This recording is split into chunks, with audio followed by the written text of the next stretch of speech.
সবাইকে আমি Ahana welcome back to my channel dream girl Ahu. আজ আমি তোমাদের সাথে যে ব্লগটা শেয়ার করব সেটা হচ্ছে রথযাত্রার ব্লগ। আজ যেহেতু রথ, তো কিছুক্ষণ পরেই আমি যাব রথ দেখতে। আর জাস্ট এখন আমি জামাটা পরে নিয়েছি আর চুলটা বেঁধে নিয়েছি, সাজুগুজু তেমন কিছু করিনি, একটু পরে করব। তো সাজুগুজু করে আমি যাব রথ দেখতে, আর সেখানে গিয়ে কি কি করলাম সেটাই এই ব্লগটার মাধ্যমে শেয়ার করব। আর সকাল থেকে আমি কি কি করেছি সেটা নিয়েও একটা আমি ব্লগ আপলোড করেছি শর্টসে, তোমরা চাইলে সেটাও দেখে আসতে পারো। তো ভিডিওটা পুরোটা দেখো আর দেখে অবশ্যই জানিও যে ভিডিওটা তোমাদের কেমন লাগলো। তো চলো বেশি বকবক না করে ভিডিওটাকে স্টার্ট করি। তো এই তো আমি একটু সাজুগুজু করে নিয়েছি, আর এখন আপাতত আমি বসে আছি, মা রেডি হচ্ছিল বলে। সব কিছুতেই আমি বাড়ির সবার প্রথমে রেডি হয়ে যাই। আর এই যে এদিকে আমার মাও এখন একটু সাজুগুজু করছিল। আর এরপর আমরা বেরিয়ে পড়েছিলাম, মা গেটে তালা দিচ্ছিল। আর ওয়েদারটাও খুবই বাজে ছিল, মানে মনে হচ্ছিল এক্ষুনি বৃষ্টি চলে আসবে, কিন্তু তখনও পর্যন্ত বৃষ্টি আসেনি। কিন্তু আমরা রথ দেখতে যাওয়ার পরে বৃষ্টি এসে গেছিলো যদিও। তারপর কাকিমণিও গেছিলো আমাদের সাথে রথ দেখতে, তো কাকিমণিকে ডেকে এরপর আমরা একটা টোটো খুঁজছিলাম। এরপর আমরা টোটো পেয়ে যাই, আর টোটো করে আমরা চলে যাচ্ছিলাম তালডাঙ্গা, মানে রথ যেখানে দাঁড়ায়। তালডাঙ্গা থেকে রথ দেখার সুবিধা হলো একটাই, একদম সামনে থেকে রথ যে টান হচ্ছে সেটা দেখা যায়, বা ব্যান্ড সব কিছু দেখা যায়। কিন্তু যখন জিটি রোড দিয়ে পেছন দিক দিয়ে যাওয়া হয় তখন মানে এত ভিড় হয়, ওই ভিড় ঠেলে সামনে এগোনোটা খুব দুষ্কর আর কি। একবার এরকম হয়েছিল, মানে আমি আর আমার মা পিছন দিক দিয়ে গিয়েছিলাম, তো তখন সামনেও যেতে পারছি না রথের, আবার পিছনেও থাকতে ভালো লাগছে না, কারণ সামনেটাই তো মেন, মানে ব্যান্ড তারপর কীর্তন সব কিছুই যেহেতু সামনে, তো পিছনে থাকতেও ভালো লাগছে না। তারপরে ভিড় ঠেলে মানে ওরকমভাবে আমরা সামনে গিয়েছিলাম আর কি। আর তারপর থেকে আমরা তালডাঙ্গাতে এসেই দাঁড়াই, তাতে যদি রথ অনেক দেরিতেও ঢোকে তাহলেও কোনো অসুবিধা আর কি হয় না। তারপর এদিক ওদিকে একটু হাঁটাহাঁটি করি, যেমন এখনও হাঁটছি। তারপর আমরা একটু হেঁটে এগিয়ে দেখছিলাম যে রথ কোথায় দাঁড়িয়ে আছে, কিন্তু রথের টিকিও প্রথমে দেখতে পাইনি। তো আমরা তালডাঙ্গা থেকে মোটামুটি রথের দিকে এগোতে থাকি, আর অনেকটাই মোটামুটি এগিয়ে গেছিলাম। তারপর অনেক দূর থেকে আমরা দেখতে পাই যে রথ দাঁড়িয়ে আছে, মানে আমি জুম করার চেষ্টা করেছি কিন্তু খুবই ঝাপসা। এই যে রথটা তোমরা যে জায়গায় দেখছো, রথটা ঠিক ওইখানেই দাঁড়িয়েছিল মোটামুটি 1.5 থেকে পৌনে 2 ঘন্টা। মানে আমরা জানতাম না যদিও যে ওখানেই অতক্ষণ ধরে রথটা দাঁড়িয়ে থাকবে। আর এদিকে আকাশটাও খুব কালো করে এসেছিল। তো আমরা একটা সুন্দর মতো শেডওয়ালা জায়গা দেখে আগেই দাঁড়িয়ে পড়েছিলাম যাতে বৃষ্টিতে ভিজতে না হয়। আর তারপরে এসে গেছে জোরে বৃষ্টি। এই রাস্তাটা কিছুক্ষণ আগেও প্রচণ্ড ভিড় ছিল, আর বৃষ্টি পড়ার সময় দেখো একদমই মোটামুটি ফাঁকা হয়ে গেছে, কারণ সবাই শেড খুঁজছিল। তো আমরা এই একটা জায়গাতে মোটামুটি 1 ঘন্টা মতো দাঁড়িয়েছিলাম। প্রথম তো অসুবিধা হয়নি, কিন্তু তারপর এত পায়ে ব্যথা লাগছিল কি বলবো।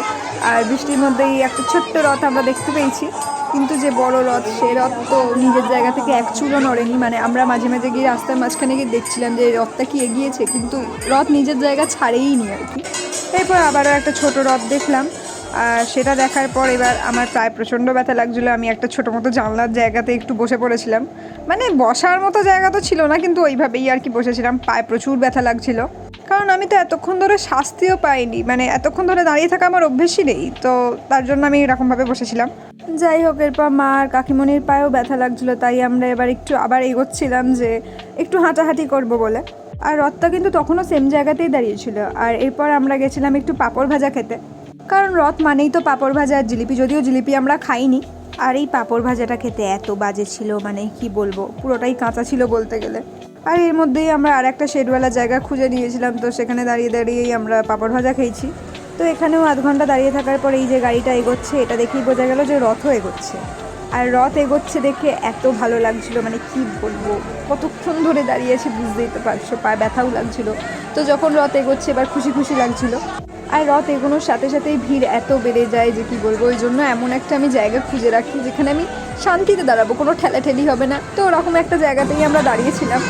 আর এই যে এবার ব্যান্ডেরও আওয়াজ শোনা যাচ্ছে, আর একটা ছোটো রথ আসছে, তো এ থেকেই বোঝা যাচ্ছে হ্যাঁ এবার ঠিকঠাকই এগোচ্ছে। মানে খুব ভালো লাগছিলো এটা দেখেই। আর রথ এগোচ্ছে এটা দেখেই যেন পায়ের ব্যথাও কমে গেছিলো, মানে খুব ভালো লাগছিলো আর কি। এই ধরনের ব্যান্ড তো আমার খুব ভালো লাগে, মানে এই জন্যই আমার জগদ্ধাত্রী পুজোর প্রশাসনও খুব ভালো লাগে এই ব্যান্ডের জন্য। তো এরপর রথের সামনের গাড়িগুলো এগিয়ে যাওয়ার পর ব্যান্ডও আমাদের সামনে চলে আসা, আর ব্যান্ড চলে আসা মানেই তো রথও প্রায় কাছাকাছি চলে আসা। তো এরপর আমি কীভাবে রথ দেখেছি সেটা আমি এমনি ব্লগে অ্যাড করছি, কারণ এখানে আমি কোনো রকম ভয়েস ওভার দিয়ে মোমেন্টটাকে নষ্ট করতে চাই না।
যাই হোক, রথ একদম আমাদের সামনে এসেই থামে, কিন্তু ঠাকুরের মুখ একদমই দূর থেকে ভালো করে বোঝা যাচ্ছিল না, কারণ ঠাকুরের ওপরের লাইটটা এমনভাবেই ছিল যে ক্যামেরায় তো ঠাকুরের মুখ বোঝাই যাচ্ছে না, আর আমি দেখতেও পাচ্ছিলাম না ঠিক করে। যাই হোক, তো তাও আমি একটা দূর থেকে গিয়ে ভিডিও করার চেষ্টা করেছিলাম যখন একটু ফাঁকা টাইপের হয়েছিল। এই যে আমি একটু জুম করে দেখানোর চেষ্টা করছি, প্রভু জগন্নাথকে ছাড়া তো কাউকে দেখে বোঝাও যাচ্ছে না যে কেউ পাশে রয়েছে কিনা। আমি তো সুভদ্রা বা বলরাম কাউকেই দেখতে পাচ্ছি না ঠিক করে। আর রথ দাঁড়ানোর সাথে সাথে যে ভিড়টা দেখো, আর আমি এখনও কিন্তু কোনো রকম বাতাসা পাইনি। আমাদের ঠিক পাশেই বাতাসা ছড়া হচ্ছিলো, কিন্তু আমার দিকে কোনো বাতাসা ছোড়াই হয়নি, তো বাতাসা আমি পাইনি। আর রথ থামলেই পাশ থেকে এত লোক কোত্থেকে চলে আসে, মানে এত লোক কিন্তু আগে যে ওখানে রয়েছে সেটা কিন্তু বোঝা যায় না। মানে জগদ্ধাত্রী পুজোর ক্ষেত্রেও কিন্তু সেমই। আর এখানেই যে রথটা আরও অনেকক্ষণ দাঁড়িয়ে থাকবে সেটা কেউ আশাও করেনি, যদিও আমরা তখন বাড়ি ফিরে এসেছিলাম, কারণ সোজা রথে আমি রথদান দেখার সাথে সাথেই বাড়ি চলে আসি। কারণ জগন্নাথ, বলরাম আর সুভদ্রা যখন নিজেদের বাড়ি ফেরে তখন আমাদের পাড়ার সামনে দিয়েই নিয়ে যাওয়া হয় পালকি করে, তো সেটা আমার দেখতে বেশি ভালো লাগে। তো আমি রথদান দেখেই সাথে সাথে বাড়ি ফিরে আসি ওইটা দেখবো বলে। কিন্তু এবারে রথ এগোনোয় এতটাই সমস্যা হয়, মানে রথ তালডাঙায় পৌঁছতে এতটাই দেরি করে যে ঠাকুর পালপাড়া রোড দিয়ে বাড়ি ফেরে হচ্ছে 11:15 নাগাদ, মানে রাত 11:15 নাগাদ। আর এই সময় প্রচণ্ড ঠেলাঠেলি হচ্ছিল। তো যাই হোক, এইটাই মোটামুটি লাস্ট বার টান দেখে আমরা এরপর বাড়ি ফিরেছিলাম।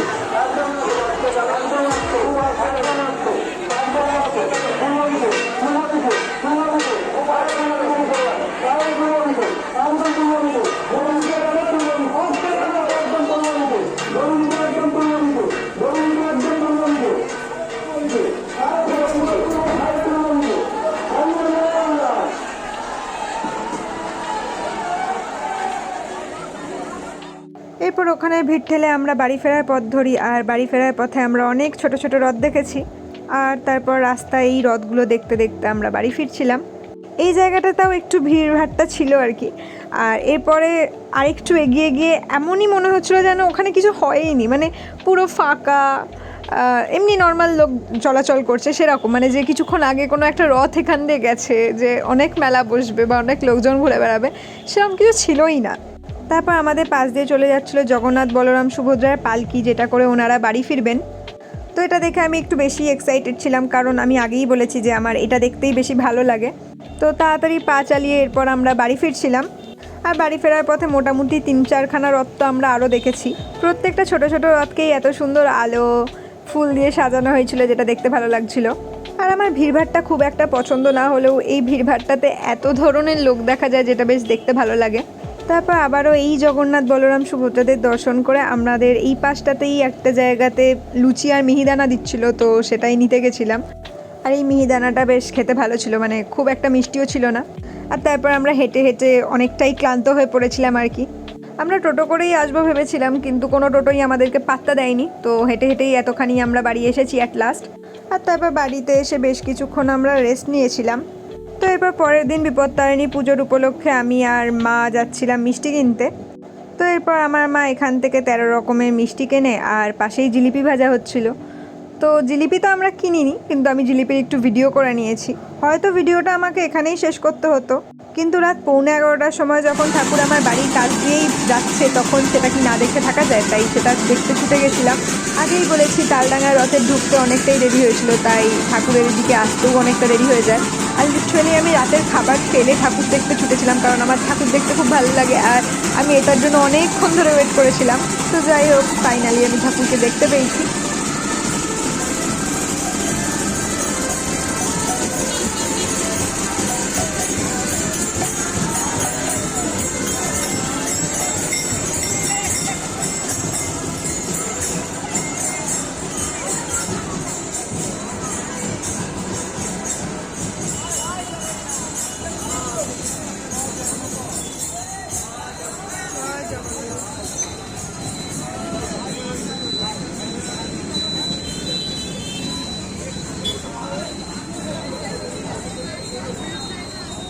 তো আজকের ভিডিওটা এতটুকুই। ভিডিওটা ভালো লাগলে ভিডিওটাতে অবশ্যই একটা লাইক করে দিও, কমেন্ট করে জানাতে পারো ভিডিওটা তোমাদের কেমন লাগলো। আর আমার চ্যানেলটাকে সাবস্ক্রাইব করে রেখো এরকম নতুন নতুন আরও ভিডিও দেখার জন্য। বাই।